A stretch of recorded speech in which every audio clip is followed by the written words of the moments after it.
여러분 안녕하세요. 여러분 말소리가 들리면 좋은데, 그지? 다 안 들리네요, 그죠? 이번 학기도 아마 이제 코로나 때문에 온라인으로 수업을 진행을 하게 될 것 같은데, 그래서 조금 온라인으로 하다 보니까 조금 불편한 것도 많이 있는 것 같아요. 강의 중에 여러분이 어떤 질문이나 의견이나 이런 게 있으면 채팅창으로 이렇게 내용을 주면 내가 그 채팅의 내용을 보고 여러분의 질문에 이렇게 답을 하도록 할게요. 오늘은 첫 시간이라서 강의를 길게 하려고 생각은 안 하고 대략 한 11시 반 정도까지 강의를 할까 생각을 하고 있고, 두 가지를 얘기를 할 건데, 하나는 이번 학기에 강의를 어떻게 진행을 할 건지 잠깐 설명을 할 거고, 두 번째는 일장의 일부분을 얘기를 할 거예요. 지금 여기 여러분 화면에서 볼 수 있는 것처럼 강의 스케줄을 이렇게 잡았거든요. 그래서 한 학기가 총 16주인데 16주로 구성이 되어 있죠. 그래서 6월 16일 날 기말고사 보고 종강을 하게 되네요. 그죠?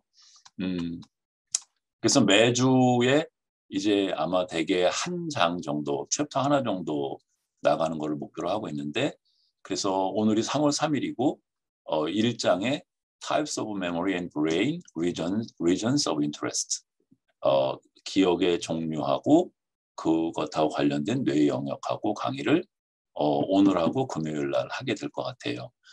이런 식으로 이제 지금 여기 보이는 것처럼 그렇게 강의를 순서대로 진행을 할 거고요.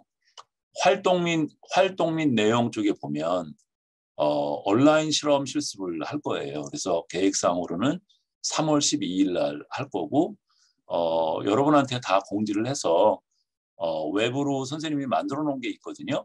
거기에 들어와서 하면 돼요. 그래서 저하고 또 우리 조교 학생이 친절하게 설명을 해줄 거예요. 그 때가 되면. 그리고 온라인 실습을 하고 나면 그 실습에 관련된 페이퍼를 아마 하나 줄 건데, 그 논문을 미리 이제 여기 지금 포털에 올리게 될 거고, 블랙보드에. 그러면 여러분이 그거 정리해서 PPT로 대략 4월 16일이네요. 중간고사 전에 한번 제출을 하고, 그 다음에 여러분이 실습한 그 데이터를 4월 30날 제공을 할 거고, 그러면 그거 어떻게 분석해야 되는지 또 강의 시간에 얘기를 할 거고, 그래서 마지막 레포트를 5월 28일 날 낼 거예요. 그래서 강의가 총 보면 교과서 내용을 설명해 주는 부분하고, 여러분이 선생님이 만들어 놓은 웹에 가서 실험 실습하고 그 내용을 정리해서 레포트를 쓰고, 이렇게 두 가지로 구성이 되고요. 지금 설명을 한 것처럼 강의는 온라인으로 강의를 할 거고, 교재는 스카트 슬라트니크라고 하는 교수님이 쓴 책인데 이 원서예요. 근데 그거를 번역을 했거든요, 선생님이. 그래서 그게 좀 늦어져가지고 아마 3월 말이나 4월 초에 나올 것 같은데, 그 번역본이 나오기 전까지는 PDF로 여러분 지금 블랙보드에 그 번역된 본을 올려놨죠, 그죠? 그거 보고 여러분 읽고 따라오면 되고요. 그 다음에 보조 교재로는 앨런 배들리라고 하는 교수님이신데 인지심리학 쪽에 뭐 대가 선생님이세요. 선생님이 20년도에 메모리라고 하는 책을 쓰셨는데 도서관에 이 책이 와 있거든요. 그래서 강의에 우리 교재는 메모리 얘기하고 뇌 얘기가 많은데, 배들리 선생님 책의 메모리는 원래 인지심리학자들이 실험한 메모리 내용들이 많거든요. 그래서 그 메모리들을 강의 중에 일부 갖다가 내가 설명을 해줄 거예요. 그래서 필요하면 도서관에 가서 제출을 해서 혹은 복사를 해서 보시면 될 것 같고, 그 다음에 중간고사, 기말고사를 보지 않을 거예요. 안 볼 거고, 매장, 그러니까 1장 끝나고 나면 1장에 해당되는 내용을 퀴즈를 볼 거예요. 그래서 그 퀴즈가 그러면은 11개 장이니까 11번의 퀴즈가 있겠죠. 그래서 그 퀴즈 본 거 가지고 중간고사나 기말고사 대신 점수화할 거고요. 그 다음에 선생님이 이제 수업 중간중간에 지금 퀴즈 그래가지고 여러분이 출석을 하고 있는지, 또 강의를 열심히 듣고 있는지를 알아보려고 또 여러분이 제대로 이해를 하고 있는지 알아보려고 중간에 지금 퀴즈를 가지고 낼 거예요. 그래서 대개 이제 한 개의 장이 1주 정도가 지나니까 걸리니까 한 장을 끝나고 나면 그 챕터에 대한 퀴즈를 보게 되고 한 장이 다 끝나기 전에는 지금 퀴즈를 보게 되죠. 그죠? 그러니까 매 시간 퀴즈가 한 번씩 있다라고 생각하면 돼요. 그죠? 그래서 이 성적들을 가지고 기말고사나 중간고사 대신에 그거를 내려고 그러고 그 지금 퀴즈 같은 경우 이제 하게 되면 그 여러분이 파일은 아무거나 작성을 해도 돼요. 아래 한글 써도 되고 뭐 워드를 써도 되고 파워포인트 해도 되고 대신 여기 보이는 이게 이제 이번 학기 조교 선생님 그 이메일 주소거든요. 이리로 보내야 돼요. 그러면 되고 그다음에 여기에 그 시간이 다 찍혀요. 다 찍혀서 뭐 10분이나 20분 지나서 보내면 안 되겠죠. 바로 끝나자마자 바로 보내야 되겠죠. 그렇게 되고 그래서 이런 퀴즈의 그 점수가 여러분 성적 전체의 60%를 차지하게 될 거고요. 아까 온라인 실습하고 레포트 내는 거 있었죠. 그게 총 30%를 차지할 거예요. 그래서 실습에 참여한 게 5%가 되고 레포트 내고 참고문은 그 논문 PPT 만들어내는 게 10%고 또 실습한 거 레포트 내는 게 15%. 그래서 총 다 하면 이게 30%죠. 그죠? 그러면 퀴즈가 60이고 실습한 거 점수가 30이니까 90점이 되는 거고요. 그 다음에 마지막 이제 10점은 출석으로 주려고 해요. 그래서 여기 쓰인 것처럼 수업에 참여하기 전에 자신의 이름, 이메일 확인하고 입장해야 되고 로그인 기준으로 출결을 판결을 하려고 그래요. 그렇게 할 거고요. 지금 여기 보이는 것처럼 미리 들어와서 접속을 하고 대기를 하고 있는 게 좋겠어요.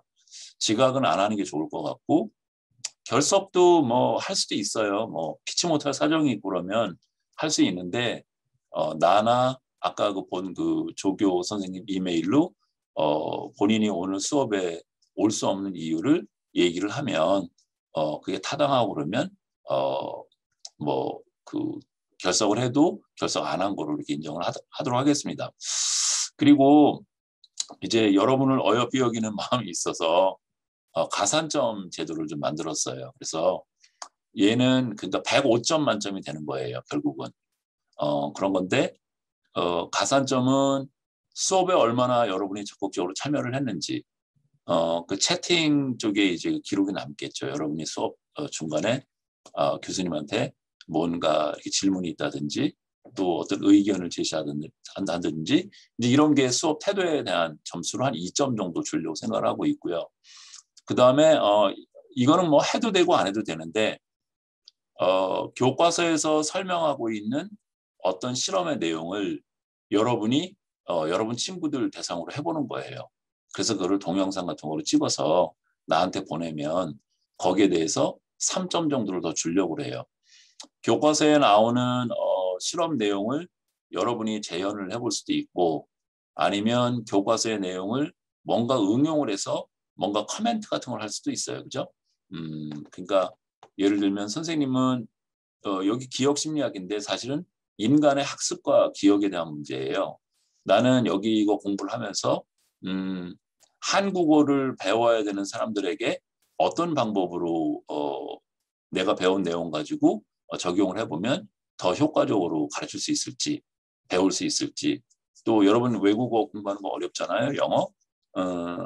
나는 이런 식으로 영어 공부를 하는데 거기에 그 방법들이 보니까 교과서에 나오는 그런 표준적인 방법이더라. 이런 식으로 어떤 커멘트한 것을 동영상으로 만들어서 보낼 수도 있어요.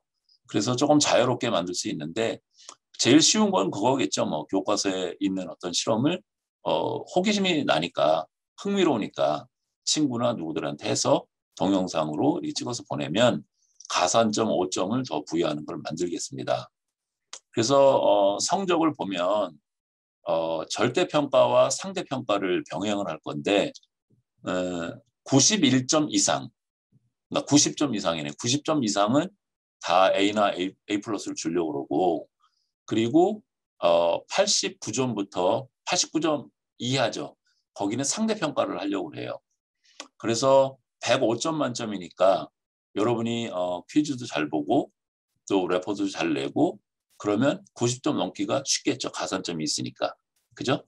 그래서 선생님이 바라는 거는 여러분 많은 사람들이 다 A나 A 플러스를 받았으면 좋겠어요. 그래서 성적을 주는 거는 지금 얘기한 것처럼 A나 A 플러스는 절대평가로 하려고 그러고 그다음에 89점 이하는 상대평가해서 주려고 생각을 하고 있고요. 배점은 여기 아까 설명한 것처럼 상식 퀴즈하고 보는 게 60점이고 그다음에 실습, 논문 정리, 데이터 분석에서 레포트 내는 거 요게 30점이 되고 출석이 10점이 되고 가산점 5점 그래서 105점 만점으로 하는 거예요. 조교 선생님도 대학원생인데 선주경 씨고 이메일 주소가 이래요. 그래서 강의 듣고 뭐 하는데 여러분이 여러 가지 어떤 질문이나 어려운 점이 있으면 이 조교 선생님한테 이메일을 보내서 물어보면 좋을 것 같아요. 물론 나한테 보내도 돼요. 혹시 여러분 뭐 실러버스 설명한 거에 대해서 여러분 뭐 궁금하거나 이해가 잘 안 되는 게 있어요? 그럼 혹시 여기 채팅창에 뭐 물어보면 좋을 것 같아요. 어떻게 하냐면 채팅을 학생들이 다 궁금한 거 있으면 바로 채팅할 거고 이게 다 팝업창으로 들어갑니다. 아, 박영신 학생 한번 물어보세요. 뭐 궁금한 거 없어요? 네, 저 교수님 질문 2개 정도 있는데요. 그래요. 이렇게 음성으로 여쭤봐도 될까요? 그래요. 네. 일단 그 퀴즈에 대해서 상식 퀴즈와 챕터 퀴즈 두 가지가 있는 건가요? 맞아요. 지금 퀴즈와 챕터 퀴즈. 그럼 챕터 퀴즈는 그 당일에 그 챕터가 끝나면 따로 그 내용은 개인적으로 공부할 시간 없이 바로 당일 문제가 나올 수도 있는 건가요? 그렇죠. 당일 나오게 되죠. 그러니까 여러분은 그날 수업 그것도 들어야 되고 미리 좀 약간 예습처럼 해오는 게 좋겠죠. 그죠? 네, 그리고 질문 한 가지 더 드리면, 교재가 이제 번역본으로 나오기 전에 그거를 강의 자료로 올려주신다고 하셨는데, 지금 현재 올라와 있는 강의 자료에 교재라고 써 있는 제목을 보면, 그게 교재 번역본이 아니라 PPT와 거의 유사한 게 두 가지가 올라와 있어서, 이게 뭐뭐가 올라와 있죠? 일단 챕터 1 교재라고 써 있는 제목 한 가지와 0303 강의 PPT라고 쓰여져 있는 두 가지 자료가 올라와 있는데 두 가지 자료가 거의 유사한 내용인 것 같아서 이게 혹시 잘못 올라온 건지 여쭙고 싶습니다. PDF 그거는 이제 나중에 교재 그 책으로 나올 그 내용인 거고요. PPT는 선생님이 그 PDF 그 파일의 내용을 요약하고 또 다른 데서 내가 더 추가한 내용에 하려고 하는 강의 자료예요. 근데 지금 PPT만 두 개가 올라와 있고 PDF 수업 그 교재 자료는 올라와 있지 않은 것 같아서요. 아, 그래요? 네. 수정해서 조교 선생님들이 올린대요, 바로. 네, 미안해요. 알겠습니다. 그래요. 감사합니다. 질문해 주셔서 고마워요. 오창주 뭐 질문 있습니까?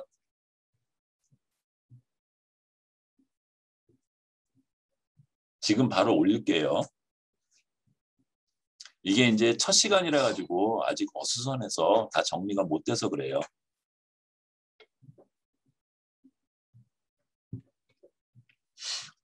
강의 계획에 대해서 그러면 여러분 다 이해했어요? 그럼 이해한 거로 생각을 하고 이제 잘 안 보여. 여기는 안 되지?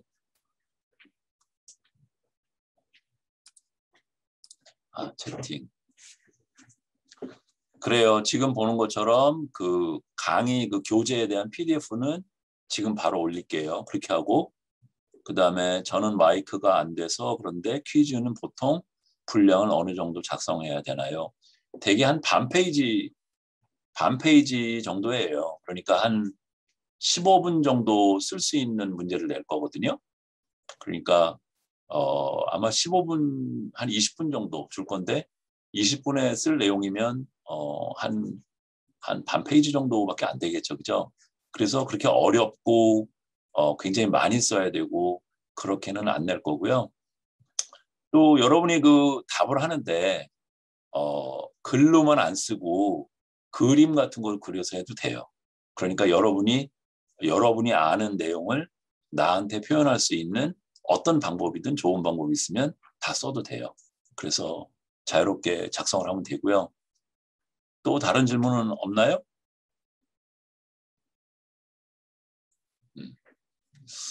그래요. 여러분 얼굴도 보고 강의하고 싶은데 다 안 보이니까 조금 안타깝네요. 그러면 오늘 일정을 조금 강의를 해볼까요? 조금만 해봐요. 그죠? 그러면 여기선 또 그 다음에 어떻게 가야 되냐면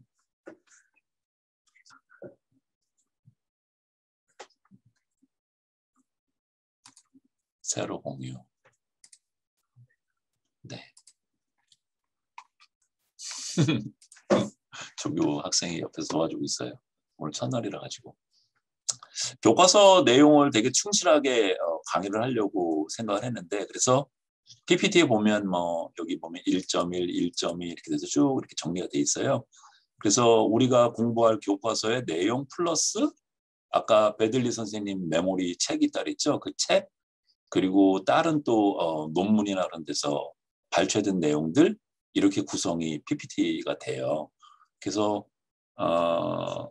물론 수업 시간에다 설명을 하겠지만 퀴즈나 이런 내용들은 다른 데서 가져온 내용들을 직접 묻지는 않고 교과서에 있는 내용 위주로 되게 묻겠습니다. 그래서 교과서 열심히 보면 여러분이 잘 쓸 수 있는 정도의 내용으로 쓰도록 하겠습니다. 그래서 하여튼 교과서를 충실히 따라가려고 생각을 하고 있고요. 그래서 1.1 섹션에서 보면 인지신경과학 이런 얘기가 나오는데 그림 1.1에 보면 인지심리학 그러니까 Cognitive Psychology하고 Behavioral Neuroscience하고 만나는 어떤 공통되는 부분을 Cognitive Neuroscience라고 이렇게 얘기를 하고 있어요. 인지심리학은 사람의 알매 문제를 과학적으로 연구하는 분야라고 볼 수 있거든요. 그러니까 알매 문제라고 하는 거는 어떤 물체를 지각을 하거나 소리를 알게 되거나 또 새로운 내용을 배우게 되거나 기억을 하고 또 내가 지금 강의하는 것처럼 언어를 써서 어떤 의사소통을 하거나 또 여러분의 어떤 문제 해결을 하거나 뭐 이런 내용들을 다루는 학문 분야가 인지심리학이에요. 그래서 대략 여러분 뭐 심리학사를 다 들었는지 모르겠는데 심리학사론을 보면 1950년대 중후반기에 Cognitive Revolution이 일어나죠. 그죠?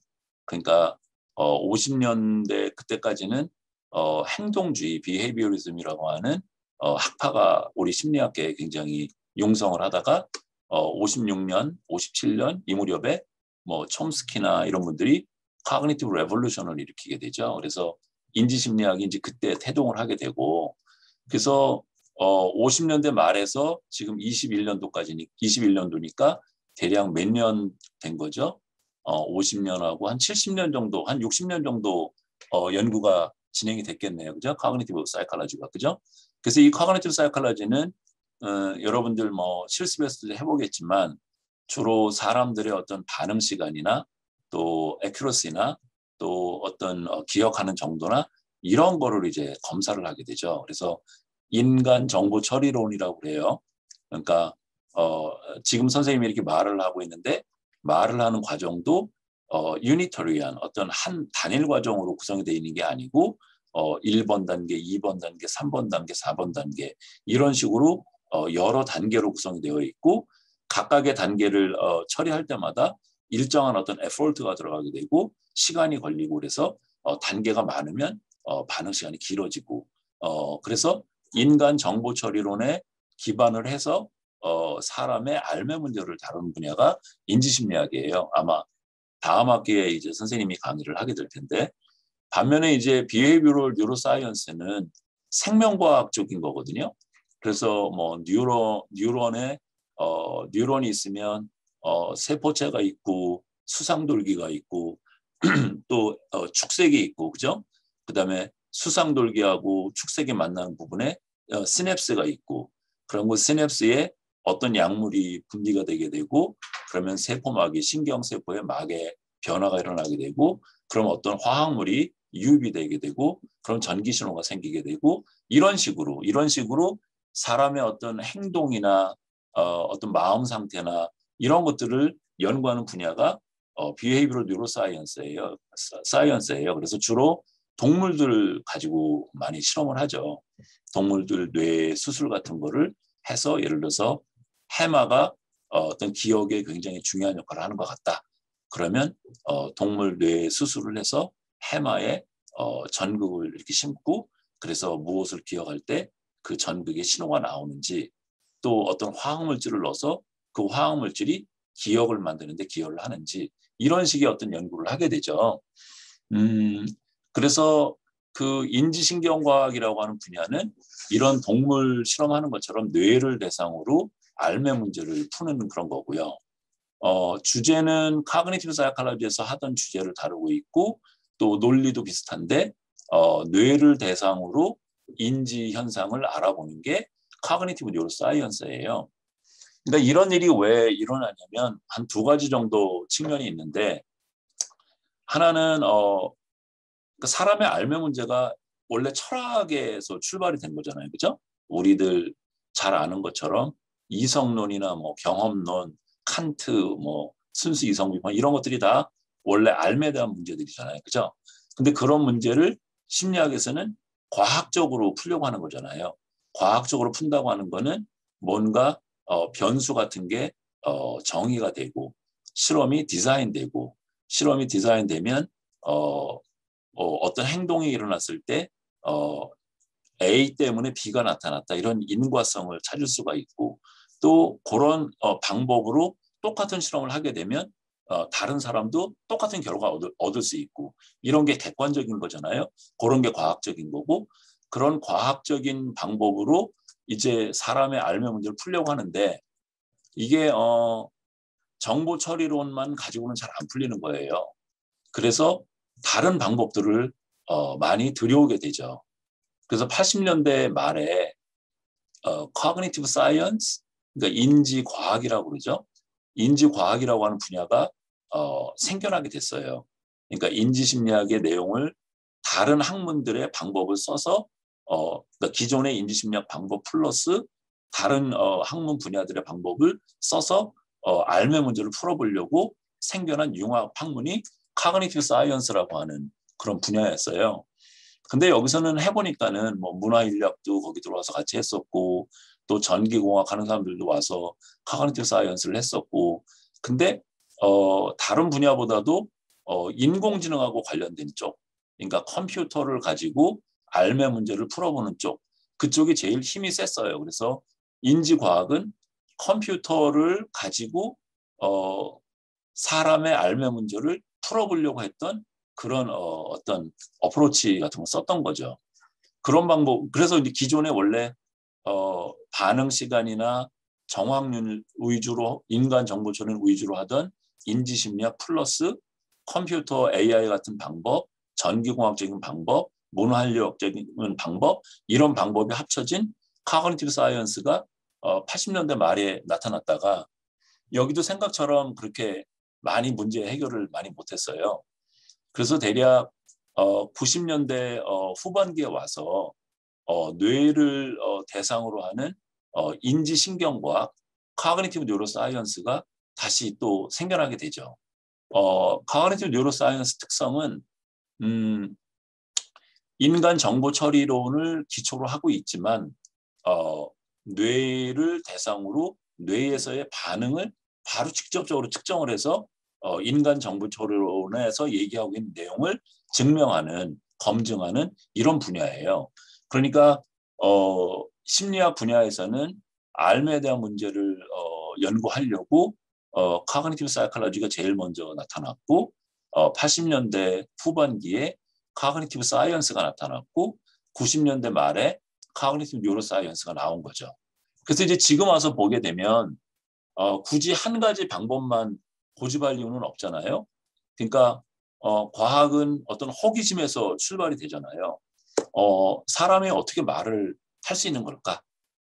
도대체 뇌에서 어떤 과정을 거쳐서 나오는 걸까? 그러면 이 말하는 과정을 풀려고 그러면 어떤 방법은 언어학적인 그런 분석을 해야 되고 어떤 부분은 정보 처리론의 부분으로 풀고 어떤 부분은 컴퓨터 AI처럼 시뮬레이션 프로그램을 짜가지고 사람이 하는 것처럼 운용을 하는 프로그램을 짜서 증명을 할 수도 있고 어떤 부분은 MRI로 바로 뇌를 찍어서 볼 수도 있고 또 사람한테 직접 뇌 수술을 할 수가 없으니까 동물을 대상으로 어떤 뇌 수술 같은 걸 해서 알아볼 수도 있고 이런 방법으로 발전을 해오게 되죠.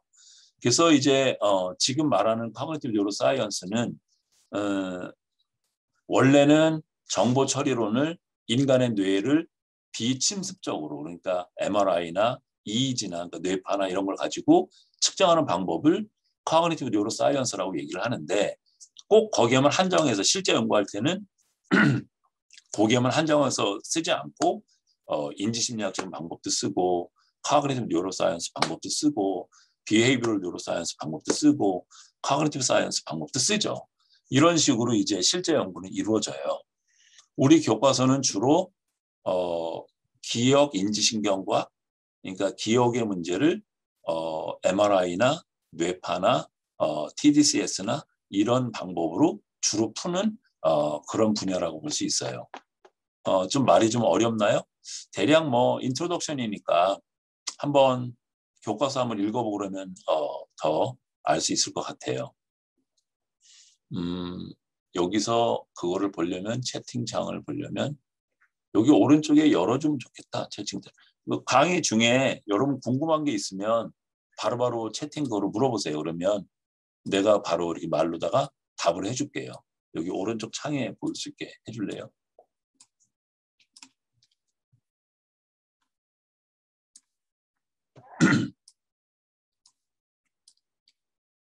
어쩌면 지금 코로나가 와가지고 이렇게 온라인으로 수업을 하는데 이게 이제 미래 교육 방법인지도 모르겠어요.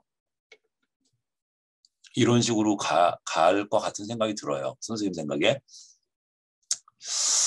그래요. 그래서 인지신경과학이라고 하는 분야는 그러니까 전통적인 인지심리학에서 쓰고 있는 인간 정보 처리론의 주제와 방법 플러스 주로 동물을 대상으로 연구했던 생명공학 쪽에서 주로 했던 뇌를 수술하는 그래서 뇌의 반응을 측정하는 그런 방법이 결합된 방법이다. 그런 새로운 어떤 학파다. 이렇게 볼 수 있어요. 인지신경과학을. 뭐 요새는 뭐 소셜 뉴로사이언스도 있고 또 이모셔널 뉴로사이언스도 있고 이런 식으로 앞부분에 심리학 용어가 붙고 뒤에 뉴로사이언스가 붙어서 개별 분야들이 되게 많이 생기고 있죠. 뭐 예를 들면 지금 우리 과의 김학진 교수님 같으신 분은 decision making 뉴로사이언스를 하시죠. 그죠? 의사결정 같은 거. 이제 그렇고요. 그다음에 여기서 아까 얘기하려고 하던 게 또 그런 거. 그러니까 뭐 융합학문 이런 얘기를 되게 많이 하잖아요. 그 이유가 어떤 문제를 풀려고 그러는데 그 문제를 한 방법으로는 잘 안 되는 거예요. 그러니까 풀 수 있는 여러 방법을 동원해서 푸는 거죠. 그런 거를 융합과학이라고 얘기를 하고 수렴적인 연구 방법을 쓴다 이렇게 얘기를 해요. 그다음에 그러면 왜 커그니티브 뉴로사이언스에서 왜 뇌를 대상으로 그럼 그렇게 하는 거냐? 과학의 그 큰 목적 중에 하나가 어떤 현상을 나타내는 그 속에 있는 그 내용을 직접적으로 관찰할수록 좋은 거거든요. 그러니까 여러분도 아마 다른 심리학에서 많이 보시면 설문지 이런 거 많이 할 거예요. 그죠? 뭐 예를 들어서 요즘에 현 정부의 코로나 정책에 대해서 뭐 찬성하십니까? 뭐 반대하십니까? 이런 식의 설문으로 데이터를 얻어서 그 데이터를 가지고 지금 이 사람이 무슨 생각을 하는지를 추론해낼 수도 있어요. 그죠? 근데 이거는 되게 간접적인 방법이잖아요. 그죠? 그러니까 실제 그 사람이 생각하고 있는 내용을 설문지 내용이 그대로 다 반영하고 있다라고 100% 믿기가 좀 어렵죠. 그럼 그거보다 더 좋은 방법은 인터뷰 같은 거를 해볼 수 있겠죠. 직접 만나가지고 인터뷰를 해보고 표정이나 말의 톤이나 내용이나 얘를 분석을 해서 아, 이 사람은 지금 코로나 정책에 대해서 이렇게 생각하고 있구나 라고 생각할 수도 있겠죠. 근데 그 방법도 역시 조금 덜 직접적이죠. 측정되는 그 값이, 의견이. 그러면 더 좋은 방법은 반응 시간 이런 것처럼 내가 의도적으로 숨기거나 이렇게 어떻게 조작을 하려 해도 안 되는 방법을 쓰면 더 좋을 거잖아요. 그래서 예를 들면 인간의 그런 정보 처리를 보면 대략 한 0.3초, 한 0.5초 내에 일어나는 일들은 내가 이렇게 하려고 마음을 먹어도 안 되는 시간대거든요. 그러니까 그냥 내 머릿속에 있는 내용이 그대로 나오는 그 시간대거든요. 그런 방법으로 현 정부의 코로나 정책에 대해서 찬반을 만들어 측정할 수 있으면 더 좋겠죠. 그러니까 속에서 일어나고 있는 심리 현상을 더 직접적으로 측정하니까 더 좋은 거죠. 그런데 사실은 이런 생각이 모두 다 우리들의 뇌에서 나오는 거잖아요. 그러면 바로 뇌를 측정을 해서 그 사람이 무슨 생각을 하는지를 알 수 있으면 더 좋은 방법이죠. 그래서 과학의 역사의 중요한 부분이 어떤 그 현상을 어떻게 측정할 수 있을지, 더 직접적으로 측정할 수 있는 방법은 없는지, 더 정밀한 방법은 없는지, 이런 식으로 계속 발전을 해오게 되죠. 그러니까 그런 눈으로 보게 되면 카그니티브 뉴로사이언스가 전통적인 카그니티브 사이콜로지나 카그니티브 사이언스보다 더 진보된 방법이라고 볼 수 있는 거죠. 왜냐하면 인간의 모든 행동이나 심리 현상은 뇌에서 나오니까 뇌를 직접 관찰을 하면 더 직접적이고 더 정밀한 측정치가 될 테니까요. 그래서 이런 두 가지 측면이 있어요. 그러니까 하나는 아까 얘기한 것처럼 문제를 우리가 알고 싶은 호기심 문제가 있는데 그 문제를 한 방법으로 전통적인 인지심리학 방법만으로는 다 풀 수가 없어서 여러 학문들의 방법들을 갖다 쓰는 거. 이런 의미도 있고, 두 번째는 무언가 더 직접적이고 정밀한 방법을 찾아내려고 노력한 결과가 카그니티브 뉴로사이언스까지 왔다. 뭐 이렇게 얘기할 수 있을 것 같아요. 이해가 좀 됐나요? 그래서 우리 교재는 주로 인지신경과학적인 방법으로 메모리를 주로 이제 연구한 것들을 그래도 비교적 아마 내가 알기로는 전 세계에서 나온 책들 중에 그래도 가장 최신판이라고 볼 수 있을 것 같아요. 그 내용을 다룰 거고요. 전통적으로 이제 그 얘기를 할 때 뭐 자꾸 전통적이라고 얘기를 하네 말이. 기억이라고 하는 거는 지금 여기 있는 것처럼 정보를 변형하여 부호화하고 저장하고 인출하는 정신과정이다. 말이 조금 어렵죠. 그러니까 정보를 변형한다고 하는 게 되게 중요한데, 여러분이 선생님의 지금 강의 목소리를 들으면 선생님의 입에서 공기가 이렇게 나올 거잖아요. 그죠? 그러면은 이 마이크에 전해지는 거는 공기의 압력이 이렇게 전해지는 거잖아요. 그죠? 그러다가 여러분 귀에 가게 되면 그 공기의 압력의 변화는 여러분의 청신경의 신호로 바뀔 거잖아요. 그러니까 변환됐잖아요. 그러니까 선생님의 생각이 공기의 압력의 변화로 바뀌었고, 정보가 그러니까 변형이 한 번 됐고, 그 다음에 공기의 압력으로 되어 있는 그 정보가 여러분 귀로 들어오게 되면 청신경, 청각신경 신호로 바뀌었잖아요. 그러면 거기는 청각신경으로 바뀌게 되면 그거는 전기신호로 바뀐 거잖아요. 그죠? 그러니까 정보가 또 변환이 됐네요. 그 다음에 맨 마지막에는 청각의 전기신호를 여러분은 의미로 알아듣게 되죠. 그러니까 의미로 또 변환이 됐네요. 그죠? 그러니까 우리가 무엇을 기억한다고 하는 거는 여러 단계의 정보 변형이 있게 되죠. 변형이 있어서 맨 마지막에 뇌가 저장할 수 있는 형태로 남겠죠. 그래서 뇌가 저장할 수 있는 형태로 남는 거를 부호화하는 거라고 얘기를 해요. 부호화까지 오는 과정에 정보의 변형이 여러 번 있게 되는 거죠. 그리고 부호화해서 뇌 어딘가에 저장을 하게 되죠. 그러면 저장하는 방법도 여러 가지 방법이 있거든요. 아주 마이크로하게 들어가게 되면 시냅스에 어떤 화학 물질이 더 많이 나오는 형태로 정보가 저장이 될 수도 있고, 아니면 뉴런의 덴드라이트에 새로운 어떤 가지가 생겨나서 그러니까 구조가 변해가지고 정보가 저장되는 형태가 될 수도 있고, 일반적으로 단기적으로 그러니까 하루나 이틀 정도 어떤 내용 공부를 하게 되면 단기적인 거는 되게 뇌에서 나오는 화학 물질의 변화로 정보가 저장이 되고, 반면에 내가 한 달, 두 달, 1년 이렇게 그 내용을 공부를 하게 되면 아예 구조가 변하는 식의 그런 저장 활동이 일어나게 되죠. 인출이라고 하는 거는 저장되어 있는 정보를 끄집어내 오는 거예요. 찾아내와서 실제 사용을 하는 거. 그러니까 선생님이 지금 말을 하고 있으면 말 내용을 여러분 기억 속에서 찾아서 그 의미를 여러분이 파악을 하겠죠. 그래서 이해를 하겠죠.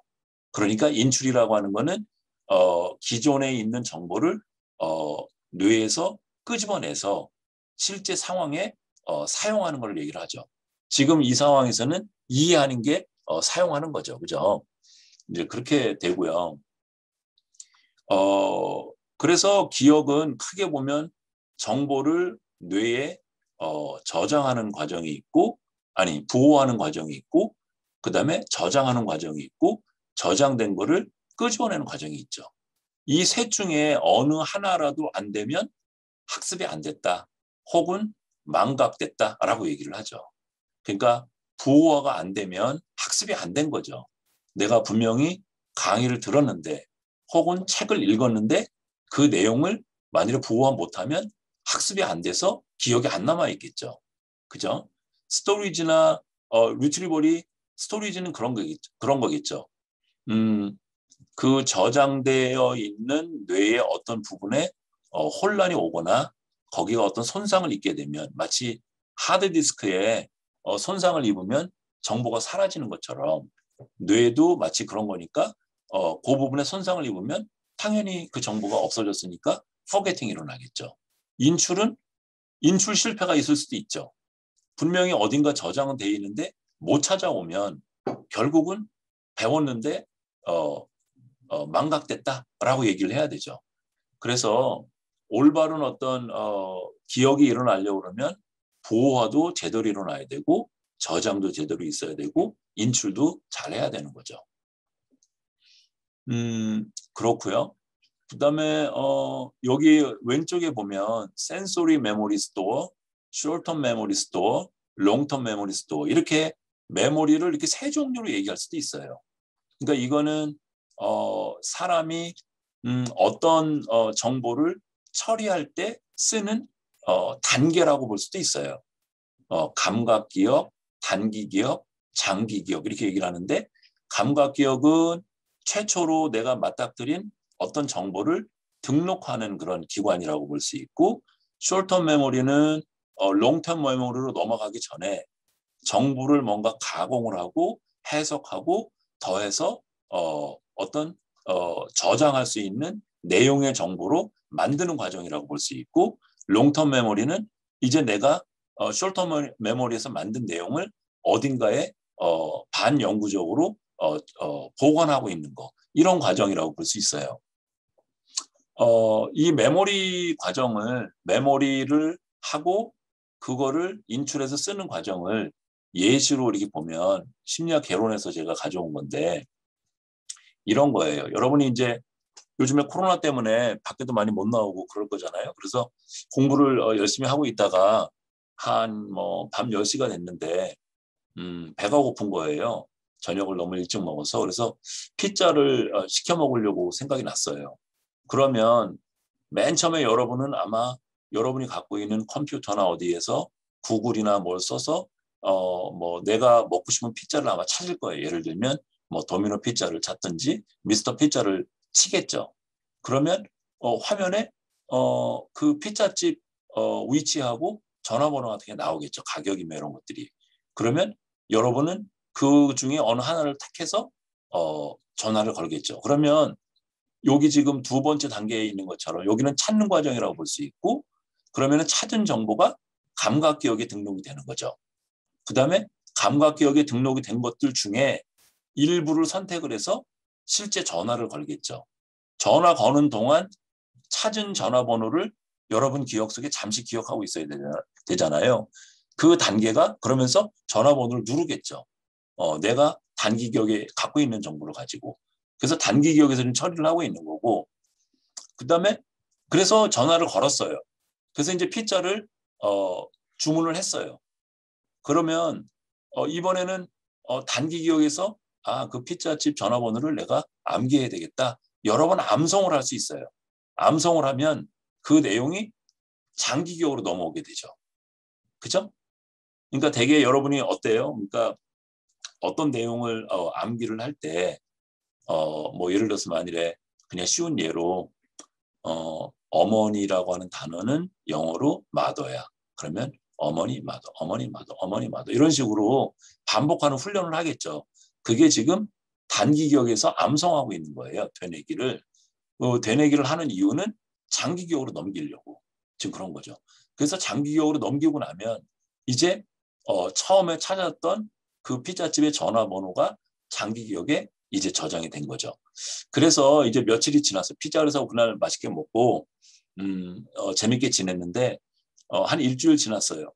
그랬는데 또 한 10시쯤 됐더니 배가 고파서 또 그 피자가 생각이 나는 거야. 그러면 여러분은 이전에 장기 기억에 저장되어 있던 정보를 단기 기억을 끄집어내오죠. 그게 인출인 거죠. 인출을 해서 다시 기억된 그 번호를 끄집어낸 거 가지고 피자집에 전화를 이렇게 하겠죠. 그러니까 인출을 통해서 지금 기억된 정보를 사용하고 있는 거죠. 그 사용하는 과정은 단기 기억 내에서 지금 일어나고 있는 거고. 이런 식으로 인간이 어떤 내용을 인식을 하고 학습을 하고 기억을 하고 기억된 걸 끄집어내서 사용하고 이런 식의 과정으로 일어나는 거예요. 이런 모든 과정들이 다 뇌에서 일어나고 있는 거고 그 뇌에서 일어나고 있는 것을 MRI나 뇌파로 찍어서 요러요러한 현상이 뇌 여기에서 요러요러한 방법으로 정보 처리를 했기 때문에 지금 기억이 일어났구나라고 이해하는 게 인지신경과학인 거죠. 그거를 조금 더 자세히 얘기를 해보면 이렇게 감각 기억, 그 다음에 단기 기억, 장기 기억 이렇게 메모리가 3개나 있잖아요. 이런 모델을 모달 모델이라고 얘기를 해요. 애킨슨이라고 하는 영국의 교수님이 1968년도에 이제 제안을 하셨고 그런 메모리 모델이 지금까지도 쓰이고 있는 거죠.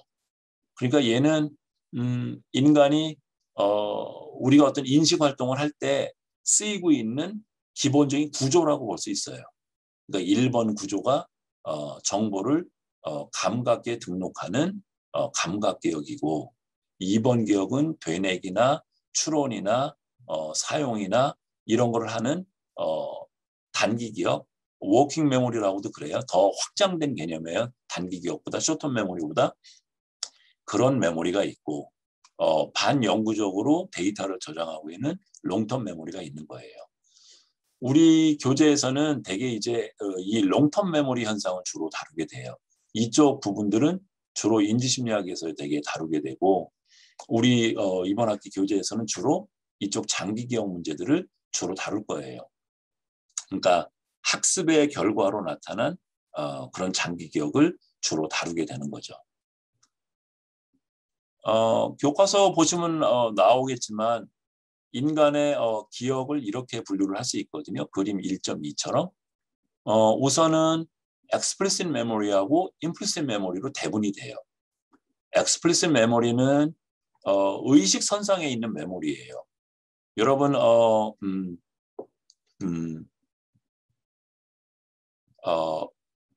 뭐 예를 들어서 부산에 가려면 어떤 기차를 타야 되죠? 경부선을 타야 되죠. 그러면 경부선을 타야 되는 거를 지금 내 마음대로 끄집어낼 수 있잖아요. 의식 선상에 있잖아요. 이런 메모리가 implicit 메모리예요. 여러분이 지금 내 말을 알아듣고 있는데 알아듣는 그 과정이 어떤 과정으로 되어 있는지 여러분 알아요? 모르잖아요. 모르는데도 여러분 알잖아요. 그러니까 무의식 선상에서 정보 처리되고 있는 메모리를 임플리시트 메모리 혹은 번역을 해서 암묵 기억이라고 얘기를 해요.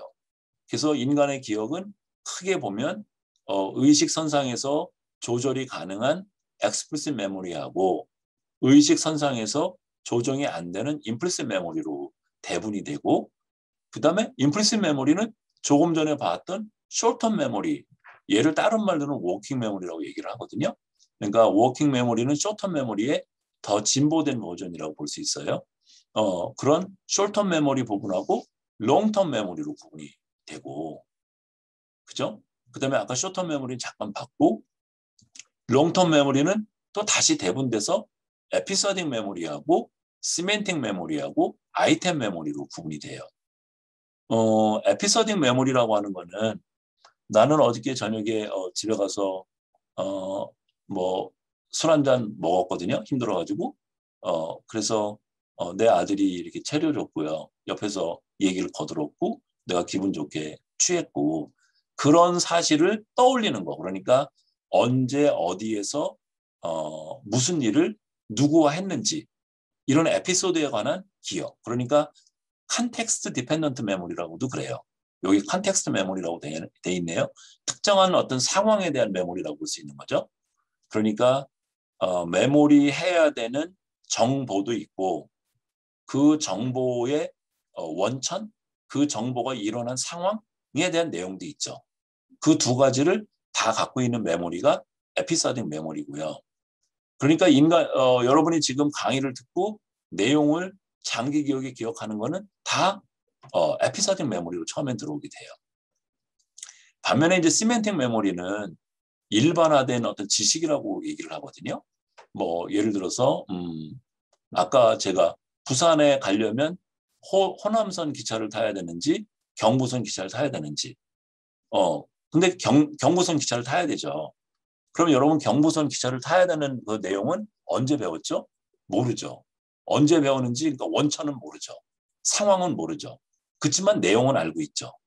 그러니까 정보는 알고 있는데 그 정보를 언제 어디서 획득을 했는지는 모르죠. 이런 메모리가 시멘틱 메모리예요. 그러니까 우리가 무엇을 안다라고 얘기를 했을 때 그 아는 내용 대부분이 시멘틱 메모리에 해당이 되는 거죠. 그래서 시멘틱 메모리는 뭐 수십 번, 또 1년, 2년, 3년, 10년에 걸쳐서 일어난 메모리라고 볼 수 있어요. 반면에 이제 아이템 메모리라고 하는 거는 여러분이 선생님 강의를 들으면서 강의의 내용하고 강의가 이루어지는 상황하고 두 종류의 정보가 있는데, 그중에 여러분은 강의의 내용을 듣죠. 그 강의의 내용에 대한 메모리가 아이템 메모리예요. 그러니까 시멘틱 메모리하고 비슷한 면이 되게 많은데, 차이가 나는 거는 아이템 메모리는 한두 번밖에 반복이 안 된 거예요. 방금 전에 배운 거고. 그런 메모리가 아이템 메모리고, 시멘틱 메모리는 수십 번, 수백 번 반복이 돼서 반영구적으로 기억에 남아있는 일반 지식에 대한 메모리인 거예요. 성질이 좀 비슷하죠. 그 다음에 이제 그래서 에피소딕 메모리에 해당되는 거는 리멤버링 한다고 얘기를 하고, 시멘틱 메모리나 아이템 메모리에 해당되는 거는 노잉 한다고 얘기를 하죠. 그러니까 리멤버링 한다고 하는 거는 반드시 그런 일이 어디서 일어나는지에 대한 원천 기억이 있어야 돼요. 그러니까 내용 정보 플러스 상황 정보까지를 정확하게 끄집어낼 수 있어야지 걔를 리멤버링 한다라고 얘기할 수 있어요. 그죠? 근데 노잉은 마더 뜻이 뭐죠? 박영신 학생? 안다 이런 거잖아요. 그죠? 아이템이 무슨 뜻이에요? 박영신 학생? 상품이나 항목 뭐 이런 거죠. 그죠? 대체, 네, 스킬은 무슨 뜻이에요? 기술입니다. 그러면은 기술이라고 하는 이 단어를 언제 배웠죠? 잘 모르겠습니다. 근데 알잖아요. 그죠? 네, 그러니까 언제 배웠는지에 대한 소스는 모르는데, 상황은 모르는데 내용은 알고 있죠. 그래서 노예예요. 그러니까 시멘틱 메모리하고 에피소딕 메모리하고 좀 구분이 되죠. 그죠? 그러니까 에피소딕 메모리는 알아야 되는 내용 플러스 그 내용이 어디서 일어났었지? 언제 일어났었지? 누가 그걸 가르쳐 줬었지?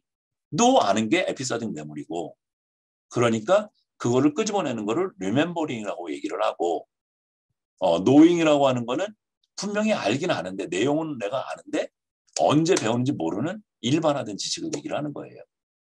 그죠? recollection이나 familiarity라고 하는 거는 지난 여름에 내가 해변에 가서, 낙산 해변에 가서 놀았던 거, 그거를 떠올리는 거, 회상한다고 얘기를 하거든요. 그러니까 remembering은 더 과학적인 용어예요. scientific하고 더 객관적인 그런 논문에서 쓰는 용어고, recollection은 보통 사람들이 대화하거나 이렇게 쓸 때 쓰는 그냥 일반 용어예요. 그런데 원천을 얘기하는 그런 뜻이죠. 원천을 아는 그런 거죠. familiarity는 뭔가 내가 그거 아는 것 같아. 뭔가 좀 친숙해 보여. 이것도 주관적인 어떤 느낌에 해당되는 시멘틱 메모리 부분에 해당되는 거죠. 그죠? 그래서 메모리가 이렇게 짝으로 이루어져 있어요. explicit memory, implicit memory, long-term memory, working memory, episodic memory, semantic memory, remembering, knowing 이런 식으로 짝을 지어서 이루어졌다고 볼 수 있어요. 그래서 이쪽 메모리, long-term memory는 그러니까 working memory 포함해서 이쪽 메모리는 내 맘대로 조정이 되는, 내가 떠올리려면 떠올릴 수 있는 그런 메모리가 explicit 메모리가 되는 거고, implicit 메모리는 알긴 아는데 내가 떠올리려고 해도 또 안 떠오르게 하려고 해도 통제가 안 되는 메모리예요. 사실 우리들 대부분의 메모리는 사실 implicit 메모리죠. 대부분이.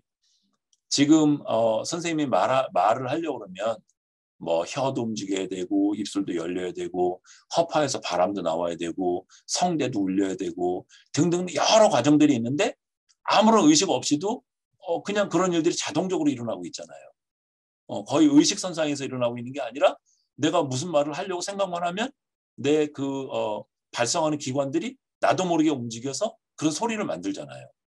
이런 메모리가 임플리시트 메모리예요. 그런 임플리시트 메모리는 스킬 메모리하고 스킬 쪽하고 레피티션하고 구분이 되거든요. 그러니까 스킬은 자전거 타는 거 같은 거, 말하는 기술 같은 거, 또 뭐가 있을려나요? 뭐 요즘에는 그런 일이 별로 없는데 선생님이 어렸을 때는 우리나라 전기 사정이 되게 안 좋아가지고 그래요. 조금 이따 질문 내가 답해 줄게요. 깜깜한 밤에, 그러니까 전기가 많이 나갔었어요. 그러면 저녁 먹고 있는데 그러면 전기가 나가면 깜깜해지고 그래가지고 뭐 초 막 찾아서 급히 켜고 막 그랬거든요. 깜깜한 밤에도 여러분 밥숟갈이 코로 들어가지 않잖아요. 입으로 들어가잖아요. 그러니까 밥숟갈에 떠서 입으로 들어오는 그런 것도 스킬에 해당되는 거죠. 이런 메모리는 거의 자동화되어 있고 여러 번의 반복을 통해서 되게 되죠. 그래요. 시멘틱 메모리와 아이템 메모리는 어떤 이유에서 구분이 필요한 것인지 궁금합니다. 이렇게 물었는데요. 맞아요. 보통은 에피소딩 메모리하고 시멘틱 메모리만 구분을 해요. 그런데 이제 에피소딩 메모리를 더 세부적으로 나눌 때에 원천 메모리, 그러니까 상황 정보에 대한 메모리하고 내용에 대한 메모리를 나누어서 연구를 하거든요. 그 내용에 대한 메모리를 아이템 메모리라고 얘기를 하는 거예요. 그러니까 아이템 메모리는 에피소딩 메모리의 일부분이라고 볼 수 있고 조금은 잠시적인 그런 거라고 볼 수 있어요. 그러니까 하루 전에 일어난 일, 이틀 전에 일어난 일의 내용 정보가 아이템 메모리에 해당이 되는 거고, 그래서 얘는 사라질 수도 있어요. 어쩌면. 그런데 시멘틱 메모리는 그게 아니고 수백 번, 수십 번 반복이 돼가지고 거의 반영구적으로 남아있는 데이터라고 볼 수 있는 거예요. 그러니까 두 종류의 성격이 몇 번이 반복이 됐는지 영구적인 메모리로 남았는지 아닌지 이런 차이가 있는 거예요. 그래서 시멘틱 메모리는 대부분이 의미 이런 거하고 관련이 있어요. 컨셉이라고 얘기를 하거든요. 그러니까 영어의 mother하고 한국어의 어머니하고 영진이 학생 그 같은 건 뭐고 다른 건 뭐죠? 여기 떠 있는 게 박영진 학생만 떠 있어서 자꾸만 질문하게 되네요. 미안해요.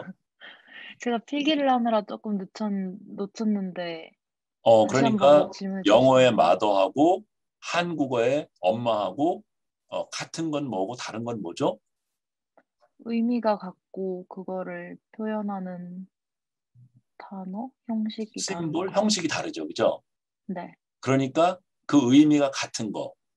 그런 걸 컨셉이라고 그러거든요. 개념이라고 그러거든요. 그런 개념 같은 것들이 시멘틱 메모리에 들어가 있는 거예요. 그래서 시멘틱 메모리는 조금 추상적이고 요약적이고 그래요. 예를 들면 여러분이 만일에 어머니라고 조금 전에 얘기를 했는데 사실 어머니상은 굉장히 여러 종류의 어머니가 있을 수 있어요. 근데 여러분 머릿속에 시멘틱 메모리에 들어가 있는 거는 어머니의 전형적인 어머니에 해당되는 여러분 경험을 통해서 여러분 스스로 만들어낸 그런 컨셉이 저장돼 있죠. 근데 오늘 만나는 어머니는 내가 알고 있는 전형적인 어머니하고 다를 수도 있어요. 그러면 간극이 있는데 그 간극은 추론이나 어떤 방법을 통해서 메꾸게 되죠. 사람의 메모리가 굉장히 엄청나게 크지만 뇌가 그렇게 크지 않잖아요. 그래서 유한하잖아요. 근데도 우리는 선생님이 지금 올해가 60이 됐어요. 이제 올해가 환갑이에요. 믿기지가 않는데 60년 동안 경험한 사실이 여기에 다 들어있는 거예요. 근데 내가 먹었던 음식, 만났던 사람, 갔던 곳 이런 것들을 디테일을 다 기억하려고 그러면 아마 60년 동안 경험을 다 하려고 그러면 내 뇌에 이거 가지고 용량이 안 될 거예요. 그래서 추상화를 하는 거예요. 요약을 하는 거예요. 개념 같은 걸로. 그래서 60년 동안 경험한 내용들을 세세한 하나하나 디테일을 다 기억을 하는 게 아니고 뭔가 일반화된 것으로 시멘틱 메모리 저장을 하고 있고 그런 내용을 만나게 되면 지금 만난 내용하고 시멘틱 메모리에 있는 거하고 똑같지가 않으니까 추론을 해야 되는 거예요. 추론을 해서 메워야 되는 거예요. 그래서 적은 용량의 유한한 뇌를 가지고도 60년의 기억을 다 할 수 있는 거죠. 너무 많이 얘기했나? 김동규 학생 뭐 답이 되는지 모르겠어요. 레피티션 프라이밍은 오늘 여기 밑에까지만 요거 하나까지만 더 하면 되겠다. 레피티션 프라이밍은 뭐냐면 나도 모르게 반복이 돼서 어느 때 떠오르는 걸 얘기를 해요. 예를 들면 텔레비전 광고에 코카콜라 선전을 계속 하는 거예요. 아이씨, 그래 영화 보고 있는데 그 중간에 코카콜라 선전하면 짜증나죠. 그죠? 그래서 안 보려고 그냥 무시하려고 그래요. 근데도 이제 여름이 돼가지고 어딜 걸어가는데 목이 되게 마른 거야. 근데 보니까 지유 이런 마트에 보니까 콜라가 보여. 코카콜라가 눈에 확 띄죠. 왜냐하면 광고에서 여러분 나는 의식을 안 했지만 걔가 나도 모르게 어딘가 저장이 돼 있다가 밖에 CU에 있는 코카 뭐를 보는 순간 그 나도 모르게 저장됐던 놈이 확 떠오르고 그래서 코카콜라를 찾게 되죠. 이런 게 레피티션 프라이밍이에요. 이런 게. 그러니까 여러 번 반복이 됐어요. 나는 일부러 공부를 안 했는데 일부러 알려고 노력을 안 했는데 그런데도 나도 모르게 여러 번 반복이 돼서 나도 모르게 어딘가 기억이 돼 있다가 어느 순간에 툭 튀어나오는 게 레피티션 프라이밍이에요. 그러니까 광고주들이 사람들이 광고하는 거 싫어하는 거 알잖아요. 근데도 계속 때리는 이유가 이런 효과를 보고서 하는 거죠. 그죠? 그래서 메모리가 이제 이런 식으로 구성이 되고요. 여기까지만 할게요. 7번 슬라이드까지만. 오늘은 첫날이니까. 지금 이거는 밑에 X축은 내가 좀 전에 봤던 내용에 대해서 얼마나 내가 기억할 수 있다고 생각하냐. 1점은 아유 전혀 기억이 안 나요. 3점은 내가 확실하게 기억합니다. 이렇게 확신 정도를 얘기를 하는 거고요. Y축은 실제 기억해낸 점수를 얘기를 하는 건데 아까 remember는 뭐라 그랬죠? 어느 날 어느 때에 무슨 내용이 있었는지를 다 아는 거. 에피소딩 메모리에 해당되는 거고 실선으로 된 거 이 그래프. 점선으로 된 거는 그러니까 시멘틱 메모리에 해당되는 거예요. 근데 보면 어때요? 일단 remember를 먼저 보면 확신이 높은 거하고 실제 기억하는 거하고 거의 직선이죠. 그러니까 remember를 내가 확실히 한다. 그러면 그 내용을 진짜로도 잘 끄집어낸다는 거죠. 그죠? 근데 노 같은 경우는 어때요? 그 소스는 다 모르지만 아는 거. 그냥 조금 내가 뭐 어느 정도 아는 것 같아요. 이렇게 확신 정도가 제일 높네요. 실제로는. 그죠? 그리고 무지 많이 확신이 있는 경우는 오히려 낫네요. 그죠? 그러니까 지금 이거는 뭘 얘기를 하려고 그러는 거냐면 사람들이 주관적으로 느끼기에 내가 그 내용을 내 진짜로 다 기억하고 있어. 다 내가 알아. 이런 주관적인 그런 자기 판단하고 실제로 기억해내는 것하고 차이가 있다. 이제 이런 걸 보여주는 거예요. 그러니까 메모리 현상 그러니까 객관적으로 정보가 정말로 저장이 돼 있고 정말로 인출할 수 있는 그런 부분하고 내 혼자 생각에 나는 그거 분명히 알아 이런 거하고는 좀 분리된다 이런 얘기예요. 예전에 이제 뭐 고등학교, 중학교 이렇게 다니고 그럴 때 시험 문제 이렇게 봤는데 틀린 거예요. 그래서 분명히 그거 50페이지 셋째 줄에 있는 건데 내가 이거 왜 틀렸어? 화가 나가지고 교무실에 선생님한테 찾아가 보면 선생님이 이렇게 펴서 보여주면 50페이지가 아니고 51페이지였었고 셋째 줄이 아니고 열째 줄에 있었죠. 그러니까 내가 혼자 확신하는 것하고 판단하는 것하고 실제 내용하고는 상당히 간극이 있다. 일반적으로 공부 잘 못하는 사람들이 이 간극이 커요. 요런 그 컨피던스 저지먼트하고 오브젝티브하게 실제 아는 거하고의 간극이 적은 사람이 메타카그니션이 되게 발달된 사람이죠. 그러니까 본인이 판단하는 것하고 실제로 아는 것하고를 제대로 간극이 적은 사람이 더 똑똑한 사람이죠. 그래요. 여러분 만나서 반갑고 이제 한 학기 동안 기억 심리학을 할 건데 다음 시간엔 조금 더 여러분이 더 생각할 수 있도록 질문을 더 만들고 좀 그래야 되겠어요. 오늘은 그냥 첫 시간이라 가지고 주로 그랬는데 그래요. 상식 퀴즈는 아마 금요일 날 볼 것 같아요. 지금 김현진 학생이 물었네요. 오래간만에 만났네, 김현진. 김동규 학생 고마워요. 답변 됐다고 그래서. 그 다음에 정상화 학생이에요. 교수님, 피아노 연주의 경우 explicit과 implicit 중 어느 쪽으로 생각할 수 있는지 궁금합니다. 정상화 학생은 어느 쪽이라고 생각하세요? 사실 답은 우리들 네, 얘기하세요. 네, 사실 악보를 보고 어떤 건반을 쳐야 될지 생각을 하는 과정이 필요하잖아요. 피아노 연주할 때. 그렇죠. 그래서 그 부분은 explicit이 맞는 것 같은데 또 이제 맞아요. 피아노를 그 다음에 계속 하세요. 손가락을 움직이고 하는 부분에서는 implicit이지 않을까 생각이 들어서. 정확했어요. 맞아요. 그러니까 악보의 내용을 떠올리고 의미를 생각해보고 이런 거는 explicit memory에 해당이 되는 거고 그래서 그 내용을 나도 모르게 손가락의 움직임, 어떤 시퀀스잖아요. 그죠? 손가락의 어떤 그 순수화된 그 손가락 움직임을 하는 거는 거의 자동화되어 있죠. 그죠? 근데 아마추어들 같은 경우 나는 사실 피아노를 못 치는데 되게 치고 싶은데 아마추어들 같은 경우에는 손가락 누르는 것도 생각을 하면서 눌러야 돼요. 그죠?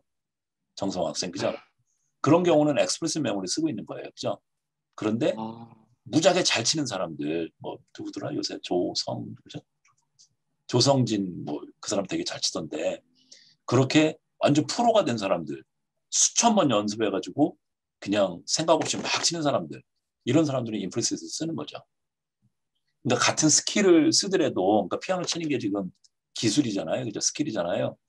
근데 연습이 덜 되고 그런 사람들은 explicit memory 포션이 되게 많고 반면에 굉장히 많이 해가지고 여러 번 연습해가지고 거의 자동화되어 있는 사람들은 거의 implicit memory로 가 있는 거죠. 근데 완전히 explicit이고 완전히 implicit이고 이런 건 사실 없어요. 포션이 문제죠. 그죠? 악보 같은 경우에도 거기에 음표 같은 거 보고 그러면 음악 전문가 같으면 자동적으로 떠오르지 않겠어요? 그냥 그런 부분도 implicit이죠. 그죠? 그러니까 이거는 다 explicit이야. 이렇게 얘기하기 좀 어렵고 explicit이 뭐 80%, implicit이 20% 이런 식으로 되게 구성이 돼 있어요. 거의 모든 현상들이. 답이 됐는지 모르겠네요. 네, 감사합니다. 나도 고마워요. 질문해줘서. 네. 또 다른 거 학생들 뭐 질문 있으세요? 궁금한 거? 아무거나 다 물어보세요. 궁금한 것들. 그래요. 오늘은 그러면은 여기까지 강의하고 금요일 날 조금 더 재미있게 만들어서 또 논의 한번 해봐요. 네, 다음 시간에 봐요.